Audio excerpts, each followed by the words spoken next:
இந்த வீடியோவில் ஒரு மல்டிப்ளிகேஷன் ட்ரிக்ஸ் பார்க்க போகிறோம். 99 2 டிஜிட் 9, 3 டிஜிட் 9, 4 டிஜிட் 9, 5 டிஜிட் 9 இந்த மாதிரி எத்தனை டிஜிட் 9 வேணால் இருக்கலாம். ஆனால் நம்ம மல்டிப்ளை பண்ணக்கூடிய நம்பர் வந்து சிங்கிள் டிஜிட் நம்பரால் தான் இதை வந்து மல்டிப்ளை பண்ணணும். அப்போ தான் இந்த ரூல் வந்து அப்ளை ஆகும். சரிங்களா? இப்போ பாருங்கள் 3 × 99 இது எப்படி மல்டிப்ளை பண்ணலாம்னு சொல்லி பார்க்கலாம். இப்போ பாருங்கள் 3 × 9 3 9s are 27. இந்த 27 வந்து 2 7 சொல்லி தள்ளி அழிக்குங்க. மீதி என்ன 9 இருக்குது பாருங்கள், ஒரே ஒரு 9 இருக்குங்களா, அந்த 9 வந்து இங்கே கொடுத்துருங்க. 297 தான் இதனோட ஆன்சர். அதே மாதிரி பாருங்கள் 4 இருக்குங்களா, 4 பக்கத்தில் இருக்கக்கூடிய அந்த 9 மல்டிப்ளை பண்ணுங்கள். 4 × 9 வந்து 36. 3 இங்கே அழிக்குங்க, 6 இங்கே தள்ளி அழிக்குங்க.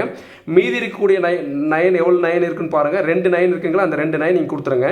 3996 இதனுடைய ஆன்சர். நெக்ஸ்ட் ப்ராப்ளம் பாருங்கள் 5 × 9 5 × 9 வந்து என்ன 45. 45 இங்கே எழுதிக்கிங்க. மீதி எவ்வளோ 9 இருக்குன்னு சொல்லி பாருங்கள். 9 9 9 3 9 இருக்குது, இதில் கொடுத்தாச்சு. 4 9 9 9 5 தான் இதனுடைய ஆன்சர். இதே மாதிரி இதனுடைய ஆன்சர் என்ன வருங்கிறத கமெண்ட் பாக்ஸில் கமெண்ட்